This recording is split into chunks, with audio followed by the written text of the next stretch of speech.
ഇത് ഞങ്ങളുടെ വീട്ടിലൊരു മുരിങ്ങ മരം ഉണ്ട് കേട്ടോ.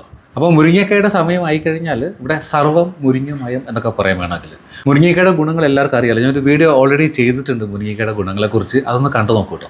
അപ്പോൾ ഇന്നെന്തായാലും ഞങ്ങളുടെ ലഞ്ചിനെ ഒന്ന് പരിചയപ്പെടുത്തി തരാം, ലഞ്ചിൻ്റെ ഐറ്റംസ് ഒന്ന് പരിചയപ്പെടുത്തി തരാം. ഈ സാധനം എന്താണെന്ന് വെച്ചാൽ ഇത് മുരിങ്ങക്കയുടെ തോരന കേട്ടോ. മുരിങ്ങക്കയുടെ ഉള്ളിലെ ഫ്ലഷ് ഇല്ലേ, അത് മാത്രം ഇങ്ങനെ കത്തി കൊണ്ട് ഇളക്കിയെടുത്തിട്ടുണ്ടാക്കിയ തോരനാണ്. ഇത് ഇവിടെ നോക്കുകയാണെങ്കിൽ നല്ല ഒന്നാന്തരം മീൻകറി, അതിലെ മെയിൻ താരം നമ്മുടെ മുരിങ്ങക്കോല് തന്നെ കേട്ടോ. ഇതിൻ്റെ ആഴങ്ങളിലേക്ക് പോവുകയാണെങ്കിൽ ഒരു മീൻതലയൊക്കെ കണ്ടു ഞാൻ, കണ്ടോ, മീൻതലക്കറിയും കൂടിയാണിത്. കറിയുണ്ട്, തലയുണ്ട്, കഷ്ണങ്ങളുണ്ട്. ഇത് കുടംപുളിയൊക്കെ ഇട്ടതാണ് അവിടെ കേട്ടോ. കുറേ മുരിങ്ങക്കോല് കാണാൻ പറ്റും. ഇത് ഇവിടെ നോക്കുകയാണെങ്കിൽ നമ്മുടെ തിരുവനന്തപുരംകാരുടെ നല്ല കൊഴുപ്പുള്ള സാമ്പാറാണ്. ഇതിലെയും താരം ആരാന്ന് കണ്ടോ, നമ്മുടെ മുരിങ്ങക്കോല് തന്നെയാണ്. മുരിങ്ങക്കോലെന്നും മുരിങ്ങയ്ക്കെന്നൊക്കെ പറയാറുണ്ട്.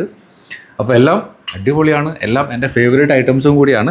ഇത് കൂടാണ്ട് പുളിശ്ശേരി ഉണ്ട്, മീൻ വറുത്തതുണ്ട്. എന്തായാലും ഞാൻ ഒന്നും എടുത്തിട്ടില്ല. ഇത്രയും മുരിങ്ങയ്ക്ക വെച്ച് ഇന്നത്തെ ലഞ്ച് കൂടേണ്ട പരിപാടിയാണ്. അപ്പോൾ എന്തായാലും കഴിച്ചൊന്നും കാണിക്കുന്നില്ല. വീഡിയോ ഇഷ്ടമായി തന്നെ കരുതുന്നു. ഇഷ്ടമായെങ്കിൽ ലൈക്ക് ചെയ്യുക. ഓക്കെ.